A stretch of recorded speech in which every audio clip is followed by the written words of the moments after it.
Hello, you are loved. The maker of the universe loves you and wants to have a personal relationship with you through Jesus Christ, his son. Today is Easter, and we are celebrating the resurrection of our Lord and Savior, Jesus Christ, Jesus the Messiah, YESHUA Hamashiach. Hallelujah. Thank you, Jesus. And I'd like to read some scriptures that show us what the Lord has done for us, what wonderful things that he has done for us. Thank you, Jesus. Matthew chapter 5, verses 17 and 18. This is what Jesus said. Think not that I am come to destroy the law or the prophets. I am not come to destroy, but to fulfill. For verily I say unto you, till heaven and earth pass, one jot or one tittle shall in no wise pass from the law till all be fulfilled. Thank you, Jesus. Hallelujah. But what does that mean? What that means is Jesus Christ fulfilled the requirements of the Old Testament. Everything he was that needs to happen, all the sacrifice for sin, that's what Jesus was. So there doesn't need to be any more sacrifice for sin because Jesus was the perfect sacrifice for sin. And he fulfilled all the requirements of the Old Testament so that we can have this personal relationship with the Lord and we can be acceptable. We can be reconciled back to God. Thank you, Jesus. That is what he's done. Thank you, Jesus. And the part when it talks about till heaven and earth pass, what happens when heaven and earth pass? It says, and because this is also what Jesus has done for us, it says in 1 John chapter 3, verse 2, Beloved, now are we the sons of God, and it doeth not yet appear what we shall be. But we know that when he shall appear, we shall be like him, for we shall see him as he is. And then it says in 2 Corinthians chapter 5, verse 17, Wherefore, if any man be in Christ, he is a new creature. Old things are passed away. Behold, all things are become new. When Jesus died for our sins and was resurrected, hallelujah, he gave us the rebirth. And thank you, Jesus. It doesn't even yet appear what we are. It's inside of us. Thank you, Jesus. It's the rebirth. We are totally a new creature. Now, we still have these bodies, and your bodies, your flesh, is sin. The Bible says the flesh wars against the spirit, and the flesh cannot please God. Your flesh is sin, so you still have sin. But you also, when you confess the Lord to be your personal Lord and Savior, thank you, Jesus, you become a new creature. And when this earth passes away, and when this heaven passes away, then it will appear that new creature. Thank you, Jesus. Hallelujah. And we will, what does it say? For we shall see him as he is. Thank you, Jesus. Thank you, Jesus. Hallelujah. Hallelujah. That's a great day to look forward to. God is good. But on this earth, thank you, Jesus. We are the sons of God. We are the sons of God through Jesus Christ when you accept him as your personal Lord and Savior. And how you do that is through belief. Because the Bible says, we've read it many times, it's John 3:16. For God so loved the world that he gave his only begotten Son, that whosoever believeth in him shall not perish, but have everlasting life. For God sent not his Son into the world to condemn the world, but that the world through him might be saved. Thank you, Jesus. Hallelujah. Believe. If you believe on the Lord Jesus Christ that he was the sacrifice for your sin, then you have to admit that you are a sinner. When you believe that, that's how simple it is. You become reborn, a new creature. Thank you, Jesus. And the Old Testament promises, every single one of them are yours. And the curses in the Old Testament are not yours. You don't have to receive any of the curses because we are in the New Testament now. Grace. Hallelujah. Grace and mercy. Thank you, Jesus. We are under grace. Thank you, Jesus. Not under the curse. Through Jesus Christ, God, we are reconciled to God. We're reconciled back to God through Jesus Christ. That is what he did. That's what we're celebrating when we celebrate Easter. Thank you, Jesus. And so all the Old Testament blessings are ours now. Thank you through Jesus Christ. That is what he's done for us. Thank you, Jesus, our Savior. Hallelujah. For God so loved the world that whosoever believeth. Thank you, Jesus. So, now that he's done that for us, that is what we're celebrating. Hallelujah. You don't have to be afraid to look in yourself and evaluate who you are and what you've done. It clearly says, God did not send his son to condemn the world, but that the world through him might be saved. Your flesh is sin. And as long as you're in this body, you're going to have sin because the body is sinful. That's what the Bible says. It wars against the spirit. It doesn't want to do right. But through Jesus Christ, you can, what is it called? Mortify the deeds of the body, strictly put it under subjection. But that is not why you're saved. You're not saved because of that. You're saved because of the grace of God. But you don't have to be afraid to look into yourself and see what you feel like is not right, or feel like, well, I wish I haven't done that. I wish I don't do that anymore. You don't have to be afraid to evaluate yourself. When you do that, if there's things you find that you wish you hadn't done, no matter how painful they are, because it can be very painful when we do things we wish we didn't do, that is the beginning of repentance. That is what repentance is. You repent, you see things in yourself that you wish you weren't like, and you don't want to do them again. That is what you bring to God. You don't have to be afraid to look in yourself and see what's wrong.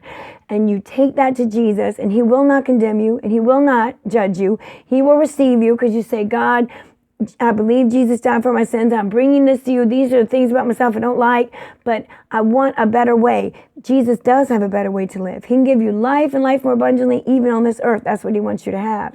Thank you, Jesus. He wants this earth to be prosperous and blessed so people can know who he is. Hallelujah. We can receive blessings. We don't have to receive curses because that's what Jesus died for. That we can be under grace and receive the goodness of the Lord in the land of the living. Hallelujah. So you don't have to be afraid to evaluate yourself and think about who you are and what you've done.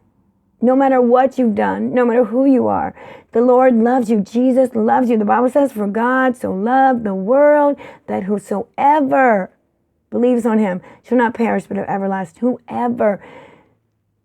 Thank you, Jesus. You are loved. Whoever is hearing me speak, you are loved.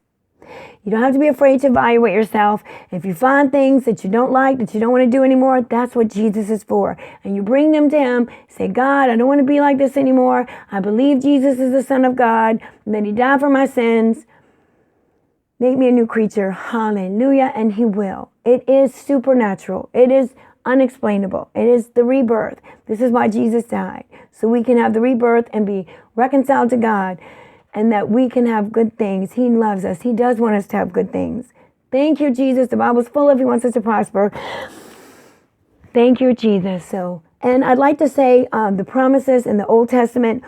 What I was thinking about the other day was, I always talk about the sermon that was preached about restoration, sevenfold restoration, and I believe it. And I said, God, I believe the man of God that preached that and taught that. God, thank you. And it really carried my soul for a couple years. And now I see God starting to restore. And this is what I was thinking about. But when God promised me sevenfold restoration, the economy was good. There was no conflicts, wars, devastation that was even hinting to World War III. None of that. Like I said, the economy was good, and there was no coronavirus and sickness and loss over that. So I said, God, certainly, God, you said you would restore even sevenfold. And then it's true. All the Old Testament promises can be ours, and God wants to restore. That's what the sermon was about. Thank you, Jesus. I'm going to read a scripture. Nehemiah chapter 5, verse 12. Then said they, we will restore. I'm going to read 11 first, Nehemiah chapter 5, verse 11. Restore, I pray you, to them, even this day, their lands, their vineyards, their olive yards, and their houses, also the 100th part of the money, and of the corn, and of the wine, and the oil that ye extract of them. And verse 12 says, then said they, we will restore them, and will require nothing of them, so we will do as thou saith. Hallelujah. And I'd like people to touch and agree with me. Thank you, Jesus, to our Maker, the lover of our soul, Jesus Christ, YESHUA Hamashiach. Hallelujah. We thank you, Father God, that it is your will to restore. And we thank you, Father God, that we are your children through Jesus Christ, and you promise that you will hear us. Hallelujah. You said, if we ask, hallelujah, you will do it. Thank you, Jesus. And we're asking, thank you, Jesus, that you restore everything, businesses that was lost due to coronavirus. God, we ask you to restore health that was lost due to coronavirus. God, we thank you to restore the economy that was lost, Father God, due to coronavirus. And Lord, we thank you, Father God, for blessing Ukraine, that you will restore every house, every yard, every building, every system, Father God, even better than it was before. Restore, Father God, because you can sevenfold restoration. That's what we're praying. That's what we're believing you for. We stand on the promises of God that Jesus died so that we can have. Thank you, Jesus, and we believe you for the best. Thank you, Jesus. Because you gave us your best, Jesus Christ. Hallelujah. Thank you for how wonderful and awesome you are. We thank you for restoration. And we thank you, God, for restoring rightful leaders, God, the rightful leader of the United States, God. We thank you for restoring them, because everything Satan took, God, you can restore. Thank you, Jesus, because the enemy that came to kill, steal, and destroy, you are more powerful. And we're asking you, Father God, and we're believing you for your grace and your mercy. We thank you that we're not under the law of the Old Testament, God. We thank you that we are under grace and mercy. And we thank you, Father God, for the shed blood of Jesus Christ, that we can ask the promises of God and receive them. Thank you, Jesus. We thank you that we can pray, let thy will be done on the earth as it is in heaven. Thank you, Lord God. We thank you will give us this day our daily bread, God, and lead us not into temptation, but deliver us from evil. God, we thank you for delivering the world from evil. We thank you, God, that what they meant for evil, you meant for good. Thank you that we will see many people come to you, Father God, and know who you are, because I know that you love us and you sent your son, God, for the world. And we thank you that you're doing mighty and wonderful things, because what they meant for evil, you meant for good. You can turn it for good. Thank you, Jesus. You're so awesome. It's so wonderful. And there is none like you. We thank you that you are the God of restoration. We thank you that you're the lover of our soul. You're our maker, Father God. You'll be our husband, God. And a husband takes care of his wife and protects her. We thank you that the church is your bride. Thank you, Jesus. Oh, hallelujah. You're so wonderful. Thank you for the new creatures that you made us. Thank you for the new creatures that you made us, so we don't have to be ashamed of the old creatures that we were. And even though we still have sin, Father God, thank you that we will one day, when this earth and this heaven pass away, we will shed these sinful bodies and we will receive, hallelujah, in full, the new creature, God, who knows exactly who you are. We will see you for who you are. Oh, thank you, Jesus. Thank you for blessing the school systems, God, and thank you for blessing the governments, because you told us to pray for our leaders.